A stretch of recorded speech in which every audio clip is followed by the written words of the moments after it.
Beer hats. Oh, no!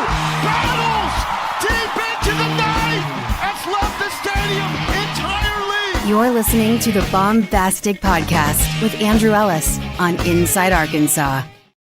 What's going on, everybody, and welcome back to the Baumbastic Podcast presented by Inside Arkansas and hosted by Andrew Ellis. I'm here with Curtis Wilkerson and Cameron Green, who are going to try and talk me through this one as we continue to process a brutal loss for the Arkansas Razorbacks. They fall 5-3 in the winner's bracket against Kansas, the host of the Lawrence Regional. Big win for the Jayhawks. Big disappointment for the Arkansas Razorbacks. Offense gets completely shut down. What was it, 3 hits that they ended up with? Yes, sir. Just a tough game to watch. A tough game for us for other circumstances that were not ideal, but it was altogether just not a great showing for the Arkansas Razorbacks, who are now going to have to claw their way out of the loser's bracket and win 3 straight games if they want to keep their season alive. Boys, how do you feel given what we just saw? I'm very frustrated with that result, man. I mean, we were all pretty confident. Actually, we were very confident that Arkansas was going to get it done. Why wouldn't you be in this situation? It's Deets Day. You're the more talented team. A big opportunity there for Arkansas to put themselves in the driver's seat for this regional. And it's very frustrating with the performance that we saw from the Bats. 3 hits just ain't going to get it done, man. Just rolling over after rollover after rollover. That's tough. I'm sure we'll talk about that plenty. And, Deets, honestly, he made like one mistake, the entire game. Didn't get some help in center field there early on. Gave up 1 nuke. He strikes out 14. He threw like 300 pitches. That's just the one you have to win. It's just like when people talk about, be careful about pitching off because you got to get through the first game. You did that. You did the hard part, and they weren't able to get the second part done. And it wasn't even the fault of the guy who was out there on the mound. Very, very frustrating. They're behind the 8 ball now, and I am not looking forward to a nooner in Lawrence, Kansas against Northeastern tomorrow. Not looking forward to it at all. Yeah, we're exactly where we didn't want to be.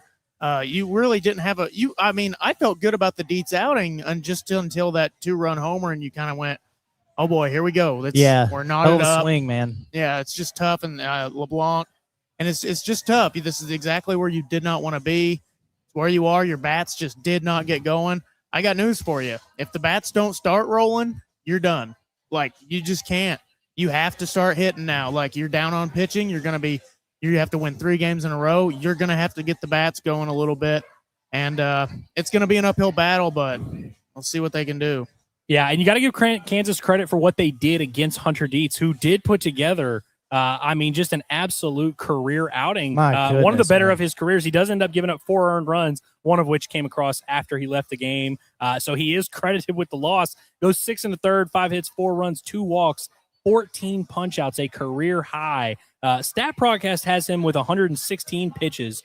Daniel Shee had other things to say out to it. He said something like 130-something, and I feel like Daniel Shee actually might be right. I feel like 116 isn't accurate, but I think that's what makes it tough. Is it's like, listen, if you had just Deets just got shelled and you're like, oh, wow, we just lost to a really good Kansas offense, that would be one thing. But Hunter Deets did not get help from his defense in this game. He did not get help from his offense, who put together 3 runs on 3 hits against the Kansas starter Mason Cook. 4 1/3 scoreless, hitless innings with 7 strikeouts against this Kansas bullpen. Bodie Ra, who I believe is their closer, who threw 2 innings yesterday, threw about 32 pitches, comes back and throws 36 pitches, just makes it even more gut-wrenching because you got the effort you thought you were going to get from Hunter Deets, and he should have had a chance to win the game, and Arkansas didn't do it for him. No, didn't do it for him. It's just plenty of opportunities there for Arkansas that they weren't taking advantage of. I was pretty surprised. One of my biggest things about this, it was not just Deets, being out there. It was the combination of him, and you just felt like you were going to have a great chance to put some really, really good swings against this Kansas staff. And, man, they just didn't do it. That dude was getting ground ball after ground ball after ground ball. And it's a tough one, man. It's a tough pill to swallow. I'm sure we'll talk about the bullpen, the arms that they turned to there a little bit late and how that all played out. Tough ball game, man. And the crazy part about it is, for a while there, it was crickets. I want to give credit to the atmosphere. I know there were some shenanigans going on. I'm sure people will ask about that. We'll talk about it. But in terms of the atmosphere, I thought it was very, very good. But when Arkansas took some momentum, that place was silent. And that's exactly what you want in a game like that. But, buddy, when they started getting some momentum and they loaded the bases, you go to the pin, there was some lemon booty going on out there. And I'm a little bit surprised that we saw that of Arkansas. But at the end of the day, man, they're going to have to – it's literally like short-term memory to the max. I mean, you're playing in like 12 hours, and you got to win 2 tomorrow. Yeah, and then whenever they started getting to cook a little bit, it was like, okay, maybe the offense can get rolling a little bit here, and it just never quite happened. After that homer by Reese Robinette, things were looking. Come on. Yeah, I know. Reese Robinette, it's always that's the thing about the postseason. It always brings out the guys you don't expect, and then the guys you figure you can rely on can fall off a little bit, and that's kind of the beauty and the beast of it all. So, yeah, it's just all so disappointing to just feel like you really did have a bit of momentum there, and you kind of just squandered it after that. Yeah, absolutely. Well, folks, we're going to continue to get into this breakdown, talk about every aspect of this game, the good, the bad, the ugly, and we're going to talk about the lack of fight that was seen by the Arkansas Razorbacks, which does not happen at Fight House Gym in Northwest Arkansas. Arkansas's #1 boxing, MMA, and strength training gym, built for athletes, competitors, and anyone ready to push their limits, from high-energy boxing and MMA training to free weights, elite cardio equipment, sleds, and cross-training. Fight House Gym delivers everything you need to train at the highest level, and you got to get in on their summer savings sale. 20% off every martial arts and fitness membership at Fight House Gym. This offer ends July 5th, so hit them up now. Train hard, save bigger, whether you're a seasoned fighter or just starting your fitness journey. This is the gym that meets you where you're at, and it's not just a gym, it's a mindset. Fight House Gym is now open at 10131 Webb Way in Fayetteville, exit 58 off I-49. So we're going to go through real quick just a recap of how these runs got on the board in case anyone forgot here. Arkansas gets on the board first here with a play that I thought off the bat, I thought it was going to be scored a single in an air. Zach Stewart hit a ball really hard, bounces directly off the third baseman and just kicks up in the air. You knew they really had no chance to make a play, but it bounced and landed in no man's land. Rare, awesome hustle from Zach Stewart. He ends up getting to second base. TJ Pompey grounds out, moves him over to third base. Nolan Souza grounds out, moves him into home plate for the first run of the game. And then Hunter Dietz comes out and pitches a 3-up, 3-down, bottom of the second inning. And you felt like Arkansas was going to roll here. And then the ground outs continue to happen. Arkansas goes 3-up, 3-down in the third. Arkansas gets a walk, but 2 ground outs and a fielder's choice in the fourth inning. And then you get to the fifth inning where Reese Robinette got the Hog fans going, got the good vibes going. You felt like that was kind of the moment. It was one of those days where Reese Robinette homers, and you're like, this has to be our day. Credit to Carter Rutenbar for working the walk there. 3-2 count on a 2-out situation. Their starter was starting to get a little bit of steam there, and then Reese Robinette gets a 3-1 pitch. Arkansas spent a lot of this game behind in the count. You finally get up 3-1, and Reese Robinette does some big boy damage. Cool moment there in an otherwise depressing game. Yeah, what a swing, man. And it was kind of crazy. Obviously, we were out there in the backyard, so it was impossible to really tell. And next thing we know, we see it just flying over that batter's eye out there in center field. And it's like, oh, wow, okay, he really did that, didn't he? Hell of a swing by him. For whatever reason, he's just got like a knack for doing that in moments like this, in postseasons. But that was great to see. And, my whole thing on it is, if you're going to get a 2-run shot out of Reese Robinette, you can't lose the damn baseball game. If you're going to get 14 strikeouts out of 100 each, you can't lose the baseball game. Just nobody there to pick him up, man. And it's frustrating on what was just an incredible swing, a really awesome moment. Seeing that backyard just go completely crickets out there, and people were getting a little bit salty about the hog calls and everything. And we were really in a good headspace right then. And it was kind of downhill from there, to be honest. Yeah, they were really heckling Mike Anu there for a good bit there after that error early on. Yeah. By the way, I completely skipped over the third inning where that Mike Anu error happened, by the way, because Kansas did tie this game up. That Reese Robinette home run made it 3-1, but they got that run on, again, another weird scoring decision, ruled a triple by the guy who hits just a normal, everyday run-of-the-mill base hit to center field. I don't know, man. That Mike Anu decided to, maybe he thought he was going to dive for it. Then he thought he was going to kind of scoop it. The ball just completely gets by him. I guess since it didn't really touch him, maybe that's why they just said, hey, that's just a triple. But you have a triple there, and then you have a ground out to shortstop, which scores that run.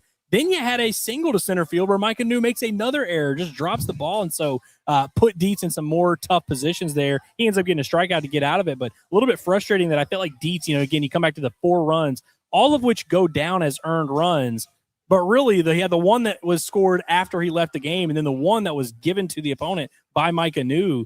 Just an absolutely brutal situation that you can't afford to have. And now here was a big moment in the game here, and we didn't really talk about it much in the moment. So after the home run, you have a mound visit. Damian Ruiz is hit by a 3-2 pitch.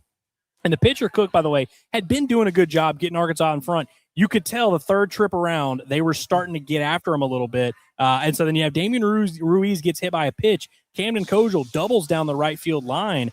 It was a ball hit pretty hard, and now nobody inside the park can see right field. So, honestly, we're probably the wrong guys to ask about whether or not this guy should have scored or not. 2 outs, you have a speedy runner at first base. In hindsight, with the way the game played out, I didn't think Arkansas was done hitting for the day. I'm sure they're going to probably look back and be like, maybe probably should have gone ahead and sent him there. Yeah, I think so, too. I mean, and obviously it is hindsight's 2020 here because I think coming into this game, we all agreed. We thought they were going to be able to score way more runs that they ended up scoring. So, and I'm sure that they had that in their mind too. And they were starting to get to him. And then they were like, hey, if we can get to the pin, we can start scoring even more runs here. It just didn't quite go that way. Yeah, it was brutal. And then now he had the bottom of the 5th inning right after that. And again, Arkansas had all the momentum in the world. You're up 3-1. Hunter Dietz at this point has 8 strikeouts through 4 innings. He looked unhittable. I mean, the one run was, of course, one that we didn't feel like was really an earned run. And then he comes out, gets a quick strikeout, issues a walk to Brady Ballinger 3-2 to close borderline pitch. There were a lot of close borderline pitches in this game on really both sides. And then you get another strikeout. So you got 2 outs, and now the lineup turns over to Tyson LeBlanc, the shortstop for Kansas, who broke the school record for home runs yesterday. Likely going to be like a second, third round pick. He's had an unbelievable year for them. Their shortstop, their guy all year long. He gets a 1-2 cutter from Hunter Dietz. Really, I would say the one actual mistake Hunter Dietz made, a 1-2 pitch that just was a little bit left up. But you also got to give credit to Kansas, their top guy, giving them a hit. As much as we focus on the Arkansas side of this, Kansas made the big plays in this game. There was not a bigger swing than Tyson LeBlanc's home run. Yeah, it was good on good, and the Jayhawk won it there. That was a great at bat, a great swing. And I even remember in the moment, it was like chaos around us, and we all 3 of us just kind of looked at each other and were like, nice swing, dude. Yeah, exactly. Sometimes all you got to do is give him the golf clap. But, that was a big moment, no doubt. Yeah, that was the moment that it really felt real. Like, the stakes they're here now. Like, we're in the trenches, boys, deep waters. Yeah, absolutely. Now we get to the 7th inning, which is where Kansas took the lead in this game. By the way, the Kansas reliever, I got to go pull this guy's name up real quick. Ryan Ritter came in, and we knew he was going to pitch. He's one of their top guys. Comes in, and I think he went 7 up, 7 down for the 7 hitters he faced. Completely shut Arkansas down. And in that top of the 7th, strikes out Micah Noob, gets Carter Rutenbar to fly out, strikes out Reese Robinette, gets him looking. And then you go to the bottom of the 7th, and at this point, Hunter Dietz is at like 106 pitches. It was 106, I think. As much as we always do revisionist history, I turned to both of you guys, and I was like, after that 6th inning, and I'm like, send him back out there. See if you can get maybe 1 out, maybe 2 outs, but you got to send him back out there. I had no problem with sending him back out there, but I think a lot of people are, when it doesn't work out, you nitpick decisions. Just in hindsight, the way it played out, obviously in hindsight, we can say, sure, yeah, maybe after the 1 out, take him out. Were y'all okay with the decision in the moment to send Hunter Dietz back out there? Absolutely. I was too. Any other option that I thought about made me very, very nervous, and it somewhat turned out to be true that we felt that way, but it seemed like he was bouncing back or whatever you want to say. He was fine. Didn't he just strike out the side right before that or something? Yeah. His best inning of the day was exactly. Yeah. So he looked great, and he was still sharp. He wasn't losing his command, wasn't losing his stuff. Then he comes out. I think it was a 4-pitch walk to the leadoff man, and then gave up another hit there. But I had zero issue whatsoever with bringing him back out there. And it was almost like every batter, once he got up around that 100-pitch mark, we were like, keep him. Bring him back out. You just felt like you needed to ride that horse as far as you could. And I think they did that. And then obviously it doesn't pan out for you in the end the way you wanted it to. Yeah, and after that, in the 6th inning, whenever he had that good inning, it's kind of been a theme for him this whole year that he's gotten better as the game goes on, and you kind of felt like, hey, maybe you can just ride that for another inning, give your pen a chance, keep him there, and just see if you can push across some runs, and it just didn't happen. Yeah, I mean, ultimately, like, I know we're all going to look back and say, oh, bad decision, whatever, whether it to go to Hunter Dietz or to take him out after that and go to James DeCramer. Like, the people around us were like, why'd they put in James DeCramer? I'm like, well, we knew he was going to be a top guy. He was one of the top guys. Yeah, we felt good about it. He had earned the right to be out there. So you have a leadoff walk to Daniel Osorio. Ballinger strikes out swinging on 3 pitches. That was huge. And then you get a base hit through the left side that puts runners on first and second. And that's where, again, Hunter Dietz is at like 140 pitches at this point. You can tell that was the end of the line. Give him his ovation. All that's great. Hunter Dietz leaves a ball game that is tied, runners on first and second. and I guess it was the top of the lineup up, and James DeCramer comes in to face LeBlanc, by the way, who had just homered. First pitch he throws, wild pitch, gets by Helfrich. Runners move up to second and third. Immediately changes the circumstances, allows them to score a run without even getting a hit, and then they intentionally walk Tyson LeBlanc. Ends up just avoiding that altogether, which I honestly felt like was the right decision. And now if we are going to hindsight this thing, now in the moment, I was cool with DeCramer, especially like once you put him in to face the righty, I was okay with it. And then even then, you have a lefty 2-hole. I think if we're doing the hindsight game, you should have just gone right to Gibbler, especially with a lefty there. And then he went ahead and walked him, brings in that fourth run. Because again, you put the runner on first base, which was the right decision since he was the guy that just killed you. You had the chance to make the big swing, but then you end up walking in a run. And if you're going to stick with James DeCramer there, you just simply can't have a walk. You know what I mean? You get a base hit. I wouldn't have liked that, but it's like, okay, that's just kind of what we're going to do here. Then Arkansas goes to Cole Gibbler. He gets a strikeout and then gets a deep fly out for Josh Dykoff. Did y'all think that ball was getting out, by the way? I thought I had a chance. Off the bat, it sounded loud for whatever reason. Yeah, and they got really excited right there. I finally caught up with the arc of the ball as it was getting a little bit closer because it was right over there by us, and it was like, oh, okay, no, it's going to be a little bit short. Thank God. Yeah, but it's to your point on all that, it's frustrating. You lose a game by 2 runs, and you literally gave away 2 of those runs there. And listen, they got 3 hits. We understand. I see some people like this has nothing to do with the pitching. No, we know that. But you did give away a couple runs there in a very tight ball game, and that's unfortunate for sure.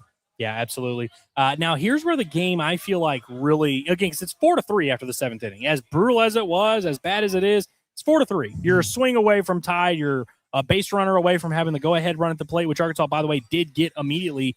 Kansas goes to their closer, Rahe. It's RHAE. What do you go with that? RHAE. Ray? Ray? I'm okay with either. I'm okay with Raw. Raw. Yeah, maybe that's what it is. But they go to him. Now, again, he throws 32 pitches yesterday. He's their top bullpen arm. They bring him back, and he immediately issues a 4-pitch walk to Damian Ruiz. Again, top of the lineup up for Arkansas. And this is where you're like, all right, man, we got to have some momentum here. We got to have something. Camden Kojal's at the plate. Now, Kojal, to his credit, by the way, had 2 hits in this game. He kept hitting almost doubles down the line. Man, had like 2 hits that were just barely foul. You felt like he was on them. And he got behind in the count, fought him a little bit, fouled off 3 straight pitches, wound up flying out to center field. And then you have Damian Ruiz advances to second base on a wild pitch, and you've got Helfrich and Stewart. You've got your 3 and 4 holes at the plate against their closer. Like, this is just kind of those moments that decide your season. And Ryder Helfrich, who's Arkansas's captain, been their dude all year long, been a stud all year long, and he's going to continue to be a stud for the rest of his life. Strikes out swinging, 2-2 count. Zach Stewart strikes out swinging, 2-2 count. He nearly got a double himself. He did as well. Yeah, had one down line. the left field line. Brutal spot there. And then to make matters worse, bottom of the 8th, leads it off. Their catcher, Augusto Mungeretta, hits his 17th home run of the season, 405 feet to left center off of Cole Gibbler. That 5-3 lead at that point, and that's about when we started to come over here, felt like the biggest lead in the world with the way Arkansas was swinging the bats there. Yeah, no doubt about it. Is this a good time to segue to the insurance conversation? Because it was an insurance run right there, and those things loom large. They're huge. A home run, there's no better way to get an already energized crowd really, really into it. Full momentum, all that. That was a huge run that crossed right there in that moment.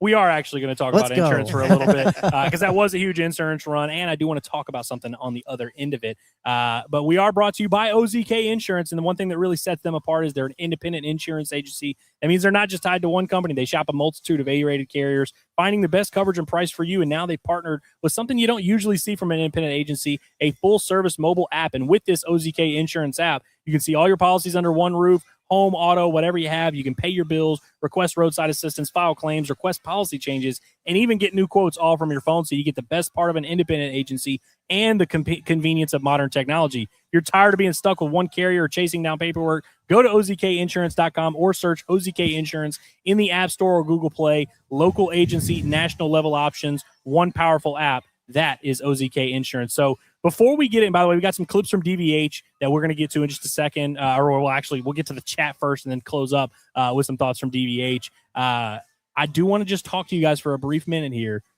Thoughts on the atmosphere? I didn't see an attendance. I would imagine it broke the attendance record. I do believe I saw that it was at 4,000. So that did get there. We were wondering about that number. Yeah. So I'm interested to hear you guys' thoughts because obviously, you look at it and you say, well, 4,000, that's nothing. At Baum, we have 10,000 all the time. So 4,000 sucks.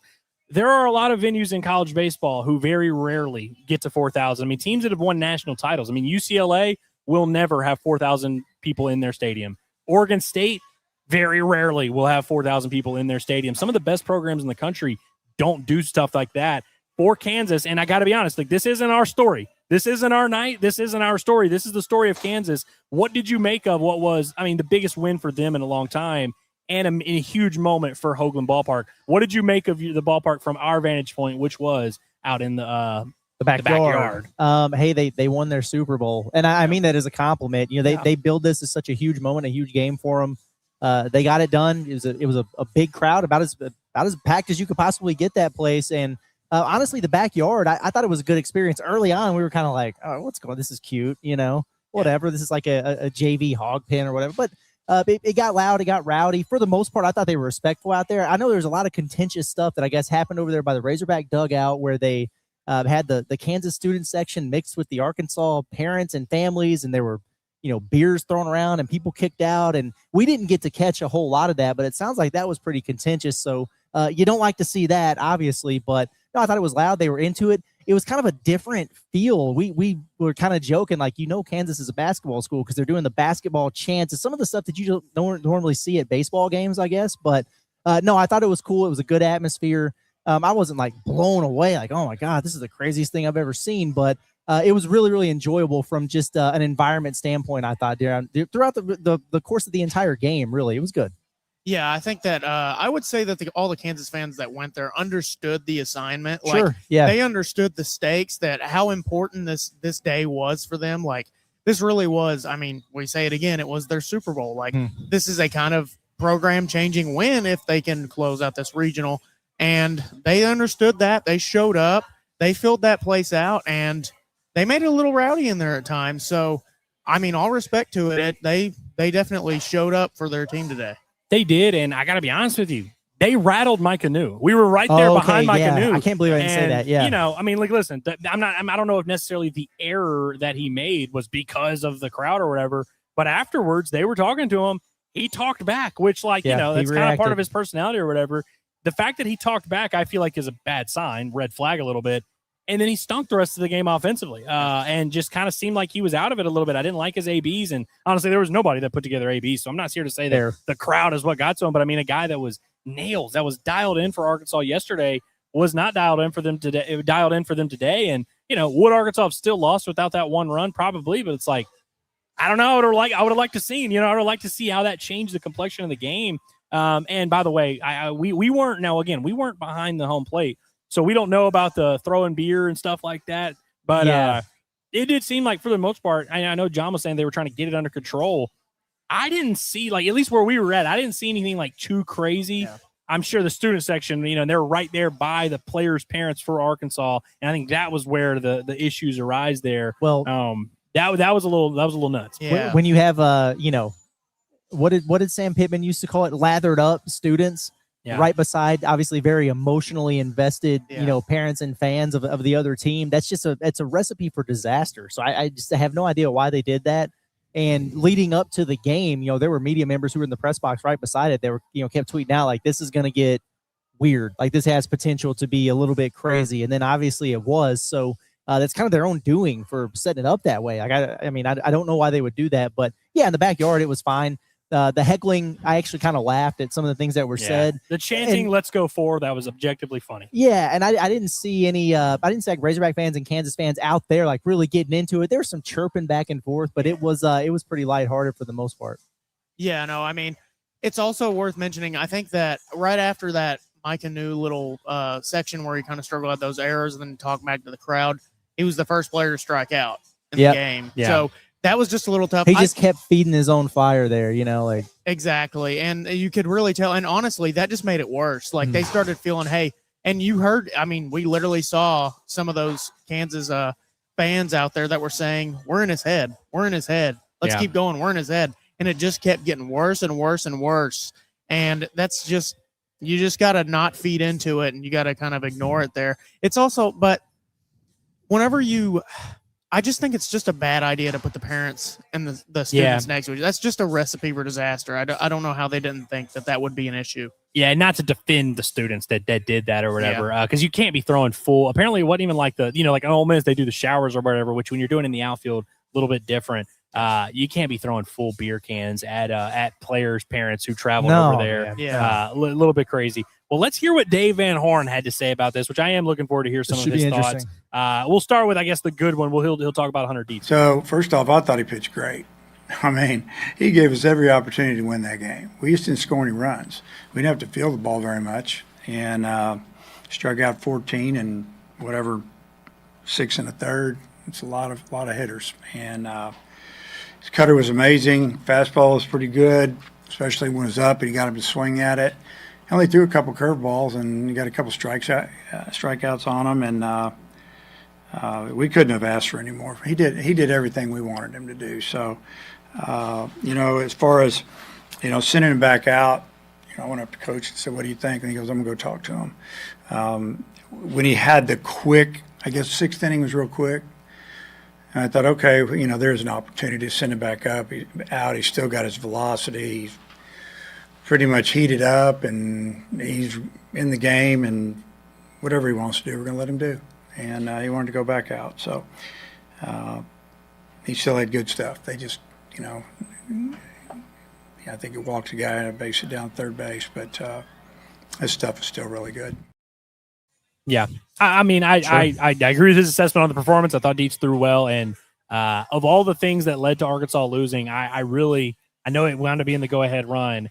I think they had bigger issues than just sending Hunter Dietz out there. They had to send Hunter Dietz out there because of the situation the offense had put them in. If it were 7-3, it's a completely different completely different decision. Absolutely. No need to overthink it. Like you said, the quick inning there in the 6th, and he wanted to go back out there. That's your ace. That's your best. No problem whatsoever with that decision. Yeah, no, I think it's obviously we all agreed in the moment that, hey, you send him back out there. I mean, he just had his best inning. He's known for getting better as the game goes on. Yeah, I didn't question that decision at all. Let's hear what our leader had to say about the offense, which absolutely lit it up with 3 hits today. No, their starter, and we knew it. I mean, we followed it, watched video, talked. We tried it. We told him you got to find a way to get underneath the ball, and a lot of run to in on the right-handers. We had a plan, didn't work out very well. He was just really good. He wasn't striking us out. There just wasn't hard contact, and then Ritter came in, and the first half of the season he was really, really good here, and it hadn't been so good. It was really good tonight. So give him credit. He stepped up in a big moment, and he shut us down there for a couple innings. And then obviously, their closer, I call him the closer. It's kind of the same thing. Sinker ball guy, good changeup. When you know all about him and you can try to coach him, just to try to get ahead of it a little bit. But when you step in the box, reality sets in. You got to try to hit that stuff, and we didn't do a very good job with it. Yeah, I think the most disappointing part, like you said, it's like we knew who their guys were going to be. We knew who they were throwing. We knew the stuff. They've seen stuff like it all year. It wasn't like they presented something that Arkansas hadn't seen, and I think that's the most disappointing part is like this is not a Kansas pitching staff, and not that those guys aren't talented. I mean, all 3 of those guys that pitched today, talented guys that clearly deserve to be pitching this level, can do good things. It's like it's not guys that had been dominating all year, and it's not like they presented something that Arkansas hadn't seen before. I think that's the most disappointing part is it's like, yeah, we know what they have and we know what they're capable of. We just couldn't hit it. Yeah, and I know I personally kind of just completely dismissed those arms going into the game and probably shouldn't have done that. But, you look at what do you do? It's not like we watch every single Kansas game throughout the course of the year, but you look at their numbers and their stuff and, the Big 12, okay. And you're 100% right. This is nothing new to Arkansas. It's nothing they haven't seen before. They've seen way better stuff and hit way better pitchers before.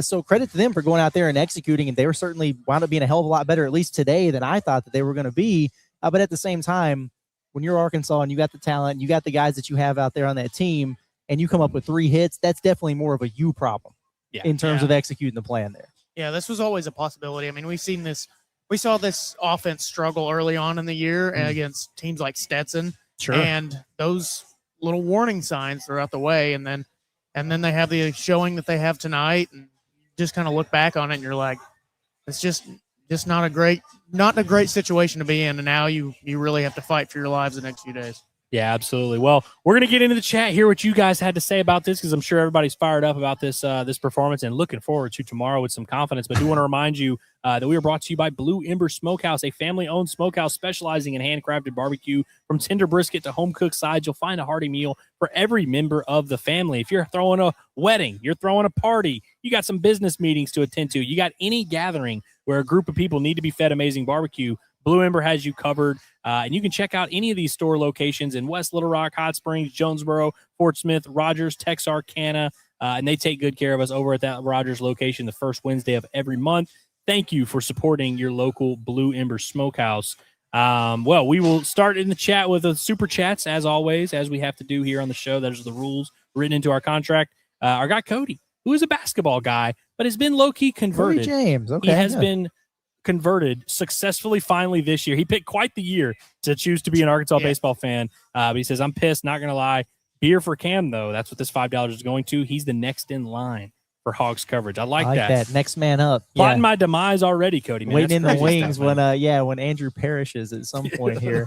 I'll have one sad beer, maybe a chicken tender or something. And we got an early start tomorrow, so. Yeah. I don't even want to talk about that. We will talk about it, but I don't even want to talk about it. But we appreciate Hayden Ulmer, who says he would like to not wake up tomorrow. Well, Hayden, we better wake up, and you better wake up early. Yeah, you got an elimination. Miss a lot. We got a little brunch elimination action for you, man. But we appreciate your support no matter what, win, lose, or draw. And they lost tonight, but we still support you, man, and we appreciate you. David in Tennessee, who apparently has a girl. Says guys who have had a history of being good hitters have come in and regressed.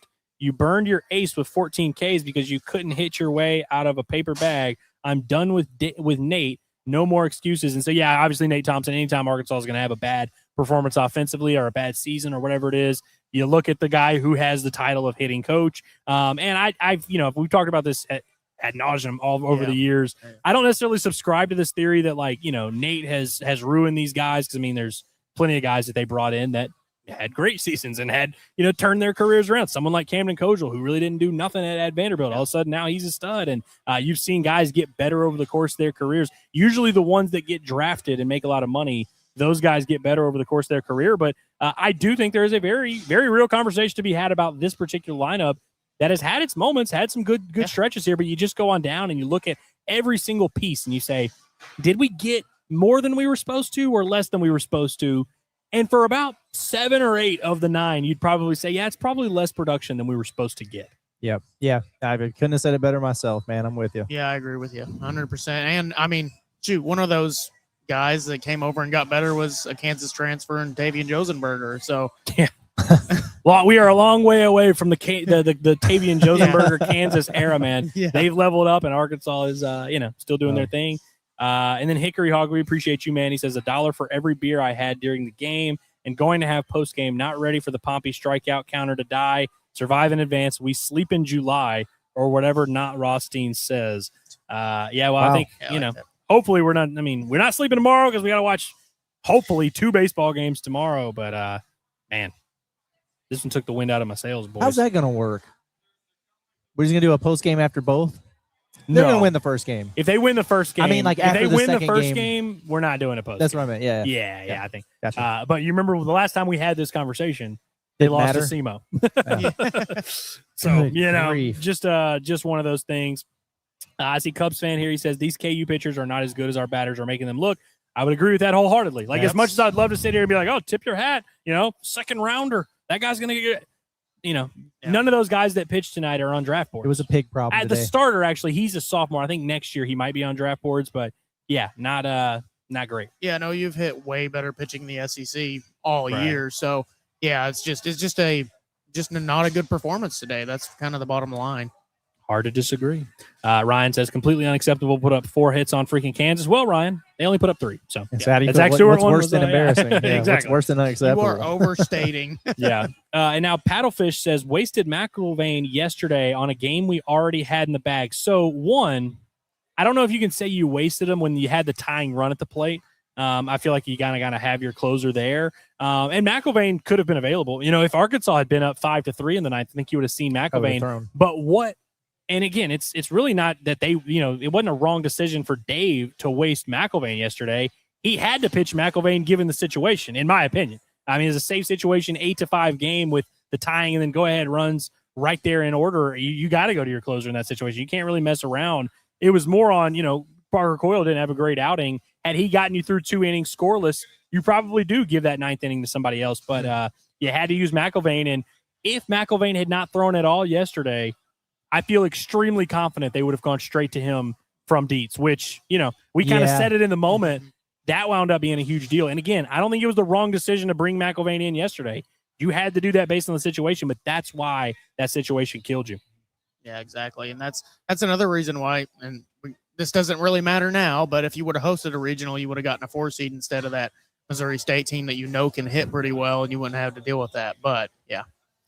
Billy Richmond Enjoyer says, until we are officially dead, I'll have some hope. I appreciate that. I do appreciate that. Just a sliver of light on a dark night, Yeah, I mean, if it's 1%, you know what I mean? And it might be 1%. I mean, there's a reason we say it all the time. You got to go 2-0 to win your regional. I understand there are teams that do it. You had to go 2-0. We knew it going in. This team knew it going in. That's why Dave looks as deflated as he did. It's just a brutal one. And honestly, you can't even really talk about winning 3 games. You just got to find a way to beat Northeastern, and then we can sit here and have conversations, whatever. Sean Harrington says, no biggie, just win 3 games in a row. The worst pitching staff since 2016, and live and die by the long ball plate approach. It's in the bag, fellas. The 2023 pitching staff objectively worse than this one, I would say. But outside of that, it's probably the worst. It's among the worst, but also, what are they, like top 50 nationally or whatever? Yeah. It really, again, this is not a pitching staff that lets you down here. And by the way, I think if Arkansas doesn't win 3 in a row, I don't think it's going to be because of the pitching staff. It's going to be because it's hard to win 3 games in a row. Even, you got to not get 3 hit in all of those games. But we might as well have the conversation now since Sam Melson says, how will Hogs get through 3 pitching wise? Cameron, I want you to help me piece this together real quick. So I think you start Tate McGuire. Actually, I lied. I start Big Tuna against Northeastern. Not a bad idea. Yeah. I start Big Tuna, and listen, I understand the premise of elimination game. We're going to go to our 9th best arm. What the hell are you talking about, Andrew? You got to get through 27 innings, and I know I just said you got to get through one before you talk about the other. I think if you're going to get through 27 innings, you're going to have to use Big Tuna at some point. What did I say to y'all the other day? I was like, they're going to need about 5 outs from Big Tuna at some point. They might need more than 5 outs. Either way, I mean, maybe I start Tate McGuire and then I go to Big Tuna. Maybe that's what I do. You start Tate McGuire, and if you have a lead, maybe a comfortable lead, like maybe a 3-run lead, you go to Big Tuna. But the real thing is, anytime you have a chance where you have a big lead or you got some comfort or whatever, you have to have that be a low-stress situation where you're either bringing in an arm that you didn't, someone like Mark Brissy, someone like Jackson Kershaw or whatever. Because you'll eventually bring back McIlvain, you'll eventually bring back Gackle, you'll eventually bring back Gibbler, you'll eventually bring back Coyle. All those guys are going to pitch again. You'll eventually bring back Steele Eves. I don't want to see those dudes in the Northeastern game. Like I think you've got to be able to piece together that Northeastern game with Tate McGuire, Colin Fisher, Cooper Dawson. I would imagine is going to be one of those guys. Maybe Kershaw. It's not going to be fun at all. I imagine at some point there will be a freshman that comes in and pitches, and you will need him to give you something. Well, we know Phil Brissy is in town to watch his boys, so why not Mark? Yeah. Why not Mark Brissy? Pump it. Come in there and pump 97 like you did a few weeks ago, bud. I genuinely I think I might be the #1 Mark Brissy fan in the world. The fact that we're sitting here after game 2 of the regional, sitting here being like, let's get Mark Brissy on the mound. That's just a brutal spot to be in, man. John Hamm, one of the GOAT chatters, I'd say, high efficiency chatter. He says, we need McGuire to shove tomorrow. Does he have a solid 6 in him? That's what we need. So, by the way, I listen, we've talked about some Dave Van Horn decisions a little bit. I don't usually nitpick Dave Van Horn decisions because it's like I can live with it at the end of the day. I at least understand why he did it. I fully understand why he went to DeKramer. I fully understand why he stuck with him for the righty. I fully understand why he went to Gibbler. I understand all of it. The one thing I didn't understand leading up to the last few weeks is, and Tate McGuire, by the way, stunk against Georgia in his last outing, so maybe that proves the point wrong here. He would always take Tate McGuire out when things were going extremely well. He goes like 3 innings against, was that Kentucky? We had a good start. 3 innings, you're like, oh, man, he's cooking, man. Like, let's let him roll a little bit. They take him out there. 3 innings against Bama, you take him out. I think he goes 3 innings against Tennessee, you take him out. they never really pushed Tate McGuire, 4, 5, 6 innings. I think he's done it in some midweek games here and there. I don't like that the first time they're going to potentially try and squeeze 4 or 5 innings out of him is going to be tomorrow against a team that steals 400 bases. Yeah, that's another reason, honestly, that I think Colin Fisher might be the better choice. If you get that lefty on the mound, it's a little bit harder to steal on him. So that's just kind of my line of thinking for that. But yeah, it'll be tough. I mean, we'll see if either Tate or Colin, whoever it is, can give us some quality innings tomorrow. Yeah, and then Vince from me, not a burner, says Gak pitching Monday if we make it there. I think so.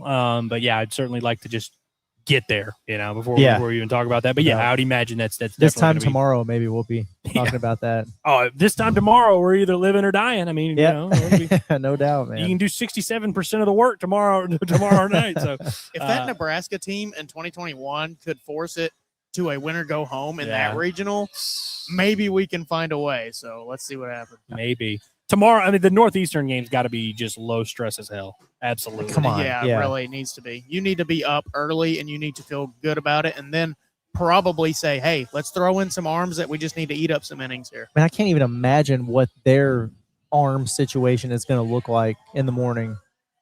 Who? Northeastern? Yeah. I mean, come on. I had done 0 Northeastern prep. I'm going to have to freaking do it, man. Yeah. Our guy, Cats by 90. Curtis, do you have anything to say to Cats by 90? He says, you no longer own Kansas in the postseason, which is an objective fact. This is the first time he's told the truth here. Let's let it play out. Fair enough. Yeah. We might beat them twice in 24 hours and kick them out of their own regional by the time it's all said and done, and then we are effectively still their fathers. If Arkansas did win this regional with freaking Big Tuna and Mark Brissy piecing together innings, that would be ownership of the highest degree. Yeah. But I'm not ready to concede that. Not yet. We will gladly bend the knee whenever you get crowned king, but not yet. And then Cubs fan here says, I will always be okay to leave Dietz out there over anyone else except maybe McIlvain. Yeah, and I would agree with that. That's the thing is like if Dietz is at 107 pitches and you've got a 1-run lead and Ethan McIlvain has not thrown at all, it's like I'd probably say, 3-out save. I'm good with that with Ethan McIlvain. But in a tie game, you don't know how many outs you need. Dietz gave you everything he had, man, which was a hell of a lot. 14 Ks. 14 Ks, man. That's a lot of Ks. Dietz is going to be a rich man very soon. Yeah, he is. And I'm happy for him. Which, by the way, you can check out the interview we did with Michael Dietz earlier today. If you're interested in that kind of thing. Cubs fan gives Curtis some shouts. We pull up the Cameron love, but I did want to give Curtis a little shout. One, I appreciate both of you guys for, helping me through this disaster of a podcast here. But also, Curtis, man, I always appreciate your willingness. You don't overstep your boundaries or anything. You're never like hitting me up like, dude, come on, you gotta let me. You just know when you're needed and you step up and you do the damn job. I look forward to this every year. I really do. He only said that because some guy told me to shut the F up. But other than that, did someone tell you to shut up? Oh, it's so funny. Whenever I help you with Pod the Palace, I always read the comments and they're like, this Andrew guy doesn't know shit about basketball. And then whenever Curtis tries to talk about anything other than basketball, they're like, oh, Curtis, you're a basketball guy. It's like, dude. And then when we all talk football, people are like, these guys stink. These guys are idiots, man. I think it was John that was saying April Fools or something like that. Y'all will switch podcast or something. You'll do the podcast. Oh, man, that would be fun. Way to spoil April Fools for everybody, Cameron. Wow. Now we're going to have to wait 3 years to do it. Shit. Y'all are going to be stunned to hear this, but I disagree with a Ryan chat. No way. But he says, there are a lot of things I want to say, but I won't, which, by the way, he's been saying them the entire time. He's been talking about Ryder Helfrich's what are you overrated. Holding in, dude? After he said, I'm not going to say anything, he was like, Ryder Helfrich sucks and is overrated, and I wouldn't want – he was like, I'll trade him for the Kansas catcher and all this, like just talking out of his rear end. But he says, there are a lot of things I want to say, but I won't. Not a terrible season, but baseball has really become, like all the other NIL sports, teams full of mostly mercenaries, cannot fall in love anymore. Listen, obviously NIL has changed college sports, and I've always kind of argued that like it doesn't change, like it changed it, but it doesn't change like as much as you may think. Like there's still, coaches and players have those relationships. Players still fall in love with the universities. There's players that played 1 year at Arkansas who literally come back to Fayetteville all the time. There's still loyalty. There's still guys that have those bonds that last forever. I mean, teammates that you still talk to forever. And it's just a crazy thing to say coming off of last year, where it was like the team we fell in love with more than any, and that was a team full of mercenaries. Yeah. Like, is Camden Kojal a mercenary? You know, Charles Davalon a mercenary? Right. Was Zach Root, who freaking wore his heart on his sleeve, was that guy a mercenary? You know what I mean? I really, really do not buy that. I think this team isn't as good as last year's team, and so it's easy to not be as in love with them as last year's team. But I don't know if that means the players don't care. And I believe it or not, I don't think Arkansas lost tonight because they didn't care. I think they lost because Kansas beat them. Yeah, I would agree. Yeah. Cam, your mom just out here, watching the shaky hands of James DeCramer. She says DeCramer was not ready for this type of pressure. It showed in his hand, his face, his performance. I would have liked to see, man. We couldn't hardly see any of the pitches that James DeCramer threw. We were about 800 feet away from the action.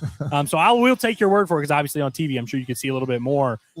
Listen, and again, that's just kind of part of it, where it's like, it wasn't the wrong decision to go to James DeCramer. He's been great for Arkansas down the stretch. He just didn't get the job done, and there you go. I hate it, man, because it felt like after that first pitch, the writing was on the wall. Oh yeah, we know exactly how this one's going to end, and it's probably not going to be great. But you can't take him out right after that. It's just so you never know until you get in that moment, and it just didn't go well there. Yeah, they're gonna need him to get through this. So true, they will need a few innings from him. It did sound like a little bit that he got that Gage Wood and Arlington experience. Yeah, is what it sounded like to me. Yeah, interesting stuff. And then Caden says the excuses for the baseball program just never stop year after year. It's the same story. Pitt fired everyone he could before he got cut. DVH will protect Nate till he retires. Well, Pittman has Dave Van Horn has had more success in his goddamn pinky finger than Sam Pittman's had in his entire 60 years on this planet. And that's not a shot at Sam Pittman, but I don't know if I would be saying Dave Van Horn needs to take some lessons from Sam Pittman, who, by the way, did just get fired last year after going 2-10. Here's my thing is, what excuses what has been our excuse here?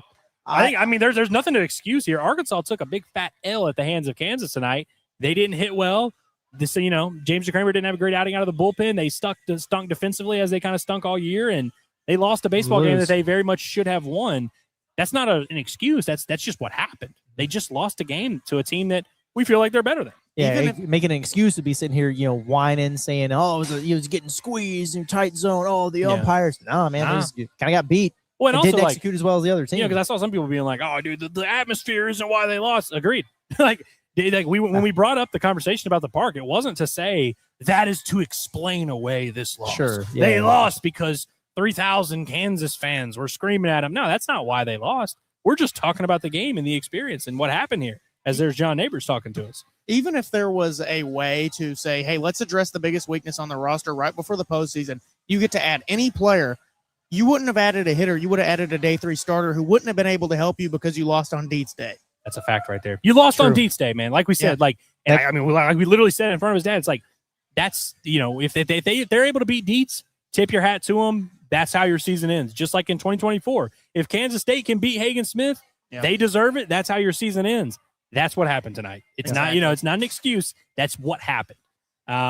Hickory Hog says their pitchers outmitted our hitters. That's fact. They had a mid lineup versus a mid pitching staff, and the mid pitching staff got the job done. 4 1/3 scoreless, hitless, 7 strikeouts from the Kansas bullpen tonight. I am tipping my hat. That's great work, man.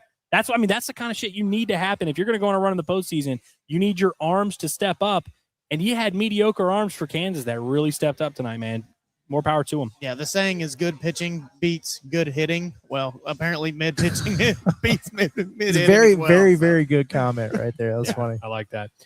Appreciate Kelly Jacobs, 4381, who says, "I believe we are the better team. Ready for 2 wins tomorrow, man. I'm ready for. I would gladly accept 2 wins tomorrow. I can always talk myself into anything. I'm sure I'll just sit there in bed tonight and just be like, how the hell can we do this? What's going to happen here? We'll find a way to do it, but I would say I'm looking forward to going to the ballpark tomorrow. I'm really not. But gotta do what you gotta do. Long day at the yard. Yeah, hope you're right. Hopefully. How hard, do you think you will attempt to talk yourself into this whole thing by tomorrow? Like them getting through it? Yeah, or just kind of being like, hey, they got a chance. Yeah, here. I will. I'll be talked into it by the time we leave here. I like that. Yeah. I will talk myself into it after we face Northeastern. Okay. I respect that. That's actually very important. part of the equation here. A drama-free win over Northeastern. That would do wonders for those chances. Yes. Yeah. They're going to be such a pain in the ass, though. You already know they are. Northeastern is going to steal about 5 bags tomorrow. They had terrible base running this entire I was going to say, They everything have, they've dude. done to this point, they won't do tomorrow. Exactly. Yeah. Speaking of Northeastern, here's what Dave Van Horn had to say about Well, we can say all we want to, and they have to rally themselves. And I told them that. We come out, let's find a way to play well, and get it. Maybe you'll get an opportunity to play Kansas again, and that's what we're going to try to do. But just get ready to go and get back, and move on. I mean, we've lost some tough games before. We're still alive, so that's what I told them. And we have some tough kids. I don't know how it'll go, but we're going to show up and we're going to play. I actually love the way he phrased that. I don't know how it'll go, but we're tough. We're going to show up and we're going to play. We are going to play the game. That's step one of the process here. We will be at the yard tomorrow. I told him 9:30. We'll see if we get there on time. The thing I respect about Dave so much is that he never does the I'm going to make a bunch of excuses thing, or he's never going to count his team out. I remember in the 2024 regional, whenever they went to the losers bracket, they're like, we have the pitching to do it. So it's just about going out there and doing it. Like, he never loses that belief. So I respect that. I don't know how much I'm going to buy into, hey, they're going to go in and win 3 games in the next 48 hours or so. But I always do respect that he always has full belief in his team that they're going to be capable of coming out of something that is very hard to do. Yeah, absolutely. I remember him being a little bit more like stern about it in 2024, where he was like, we can do it. Yeah. We can do it. And then maybe that's why he was like, I'm just going to be more nonchalant. Like, I'm not going to say how it's going to go. He's like, I don't even know if we can do it, but I'm going to try, I guess. Yeah. A couple quick clips I do want to play here from Dave. He did speak about DeCramer, and I don't know what he said, but I just feel like since we've talked about him a lot, and I do feel bad because, like, listen, I'm not trying to like rag on James DeCramer. I like James DeCramer. Again, I thought he was the right guy to go there, but it's like when we're talking about the game, we are talking about the story. That was a big part of it. Here's what the head hog had to say. Actually, my thought was, honestly, was how do you miss that far with the fastball? I mean, I don't know what happened there. Ryder's one of the best catchers in the country, and he can't touch it. So that was a little bit. That was interesting. He'd been throwing the ball really good to Kramer, so it is what it is. And then Gibbler came in and got a strikeout, and then they just missed hitting a grand slam. But we're still in the game. We're only down 1, and 8th inning is a good inning for us usually, and it didn't happen. So again, give credit to them. They pitched good and they played good. I mean, it's facts, man. Those are facts. Yeah, I mean, I feel like Dave was being nice there a little bit. And yeah, the mention that it was a fastball. I remember, so I didn't in the moment. Again, we couldn't even see the radar gun, so we couldn't even guess at what type of pitches. We can kind of tell when they land. Oh yeah, that looked like it had a little bit of movement or whatever. I remember like not thinking too deeply about it, but I was like, I guess that was the breaking ball. Like I just kind of was like assumed. I was like, that must have been the breaking ball. You don't usually see first pitch fastball 56 feet. Right. It's Dave. That's a frequent question that he gets asked, whether it's a home run swing or whatever. It's like, hey, what did you see on that pitch? And he's like, I don't know how the hell was that far away on it for a fastball. So yeah, very much. Real quick, I saw a chat pull in here from our guy Hickory Hog, who said, if you can't fall in love with Cameron Kojal, you simply do not love baseball. He ain't done a lot lately, but he's a true dirtbag. Well, he did have 67% of Arkansas's hits tonight. But no, I do agree with that. And that's why like people like Cameron Kojal, why I can't buy the narrative that like, oh, these kids just come into this, they transfer in, they don't care about the logo, they don't care about all this. They do. And another kid that it's very easy. Again, we talked to his dad about it today. Like, if you can't enjoy the Hunter Dietz story and the way that his career's played out, I mean, this is a dude who had like many opportunities to quit and just didn't, that's awesome. And hell, there's probably moments where I would have suggested, like, you probably should quit. Like, you probably need to go to JUCO and figure it out or something like that. He didn't. Here's what Dietz had to say in the postgame. I don't know, how much they asked him or what he said necessarily, but here were his thoughts. I did want to hear from him real quick. Yeah, I was a hung cutter. The only bad cutter I threw all day, I feel like, and 3-2 count, and obviously that just can't happen. I mean, 14 strikeouts, I think, a new career high. What was working for you 99% of the time today? Fastball cutter, like I just said. The only cutter I threw that was bad was to LeBlanc, and he's a good hitter, and he made me pay for it.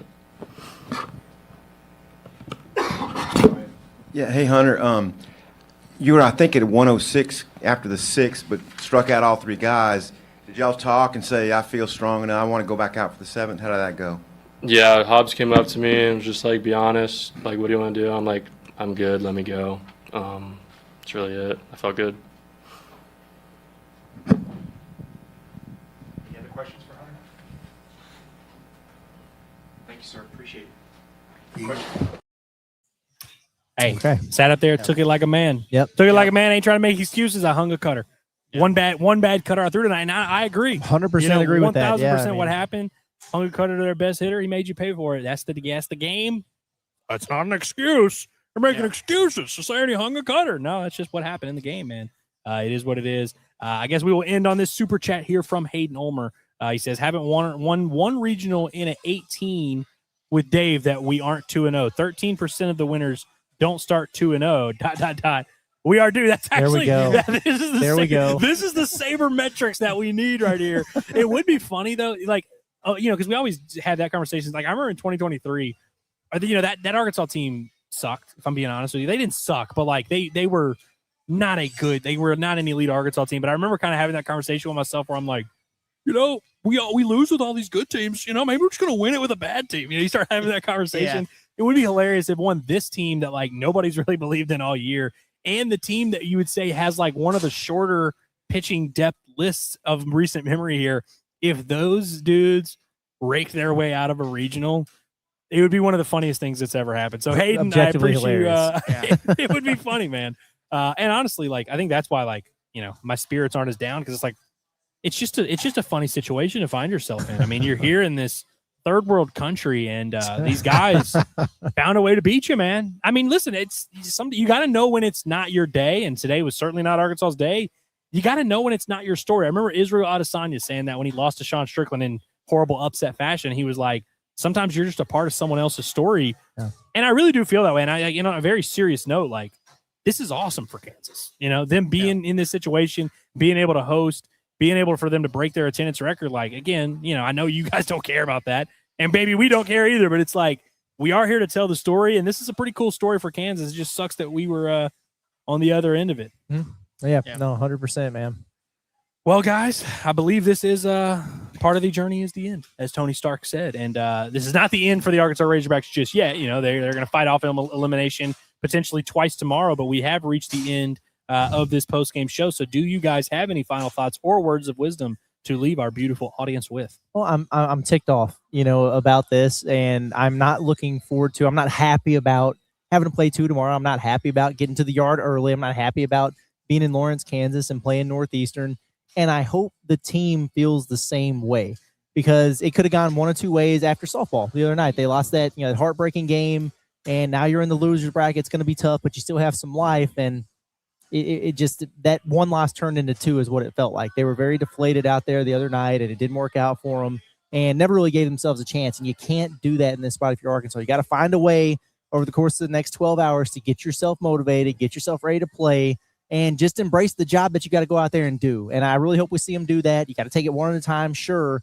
And I hope that we see some energy from them and some better execution, obviously, but a long road ahead, not a lot of time to get there.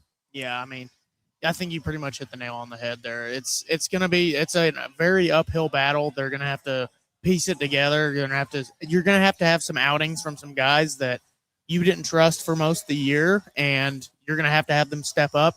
That's how these kind of stories happen. You have guys that come in and step up that you didn't expect to be able to help you here, and they're going to need it. That's kind of the way it's got to be. You got to start hitting. You can't win without hitting well the next few days here. So, yeah, we'll see what happens. The story this weekend can either be really exciting or kind of a drag. We'll just see what happens.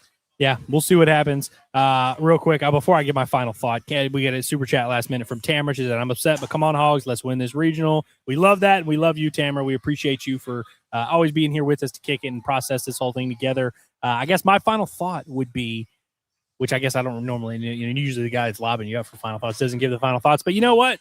I'm running the show here, so that's just what's going to happen. Do what you want to do. Because I saw, obviously anytime Arkansas loses a game, basketball, football, or baseball, you always say, oh, these kids don't care, and they don't have the toughness. They don't care and all that. And one, I just don't think that's true. I don't think that's why Arkansas lost today. That's the only thing I want out of tomorrow. Obviously I want Arkansas to win 2 games. I would love for that to be the case, but it's not going to be all just about that.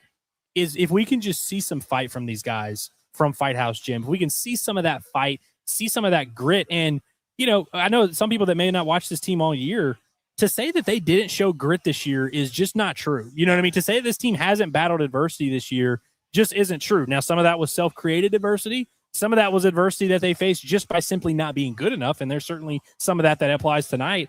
This team has battled back typically. Like they've been pretty good at responding to adversity. And they've got a nice full pot of it right on the stove. And so we'll see what they do, what they look like tomorrow. But no matter what, we will be here to break it down. We're going to continue to bring you the coverage from Lawrence here at the Lawrence Regional, here at Johnny's Tavern, who's been very good to us. We've set the record for how many different places we can stream here. I like it. We're going to get out of here. You guys try and enjoy what's left of your Saturday night. Woo pig, no matter what. And we will see you tomorrow.